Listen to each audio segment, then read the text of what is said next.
Hello YouTube. Hello all my friends. Well, for the starters, I'm going to expose to this officer right here who is marked in red semicircle, September 17, 2024.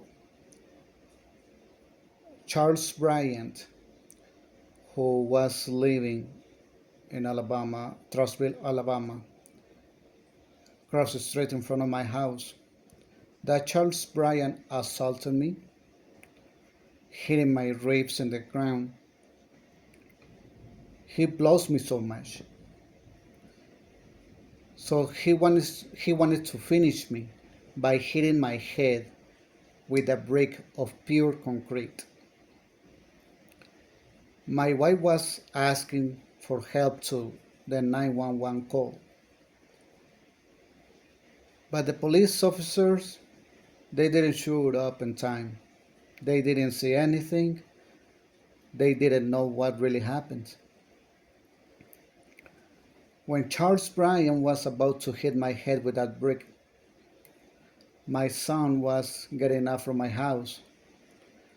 When he saw what Charles Bryan tried to do to me, he ran and pushed Charles Bryan away from me before he killed me with that brick. So the police officer, they showed up after everything was done.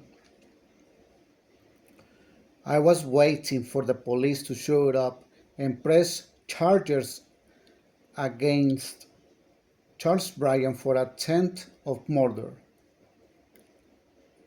Charles Bryan, he fell after my son pushed him away from me before he killed me with that brick in my head. But before that, like probably 6 or 7 months before September 17th, 2024, he had a car accident and he had pins all over his leg. I don't remember exactly what side of the leg was, but I believe it was the left side. So his leg was already damaged.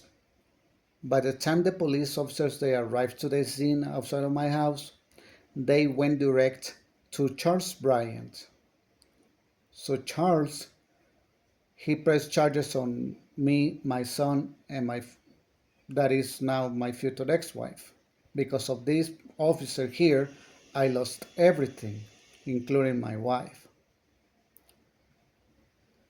Okay, so the Constitution said if you don't have any evidence for assault, aggravated assault in second degree, you don't have to cuff anyone.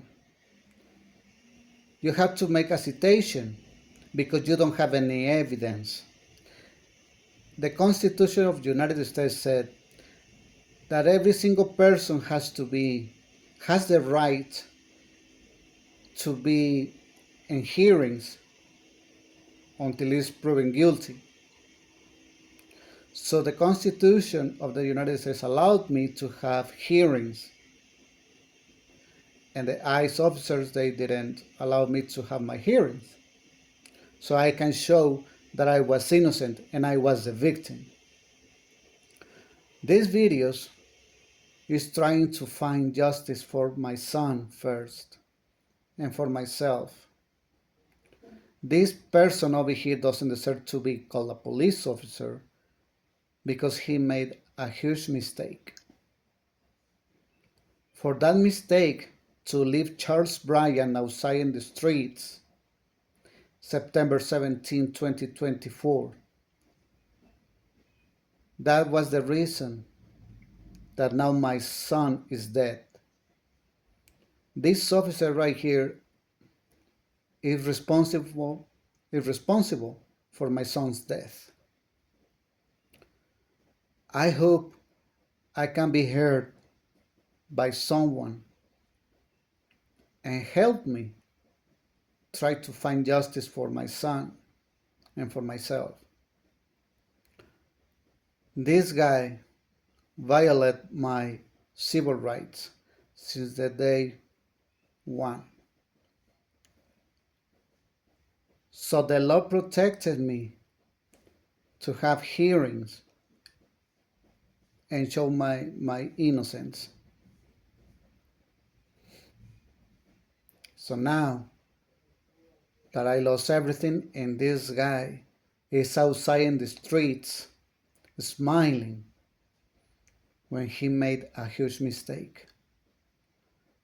So please, I, I am asking for the help to share my videos and try to find justice for my son.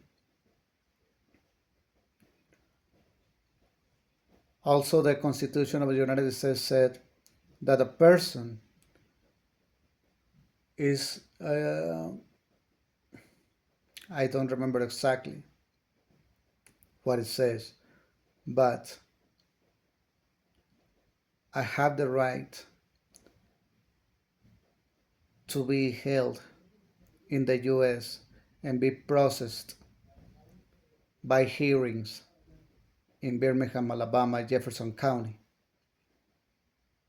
I didn't have a process. I didn't have a judge to say if I am innocent or if I am guilty. I didn't have the chance to show that I am innocent and I was the victim of Charles Bryant. My son deserves to be, he deserves justice. His name was Luis Enrique Herrera Valenciana, of 25 years old. And this man with the circle color red was responsible of my son's death. I'm going to make videos every day showing his face in YouTube so the people will know that this guy is the responsible of my son's death on December 18 before 1 p.m. who was killed by Charles Bryant, that this police officer left in the streets freely to go anywhere when he was the criminal, when he assaulted me. He was about to kill me. But this person over here, he didn't want to listen to me when we said that we were from Mexico. So I'm just trying to find justice for everyone. First of all, for my son, and then for myself. Please help me to share so we can find justice for my son.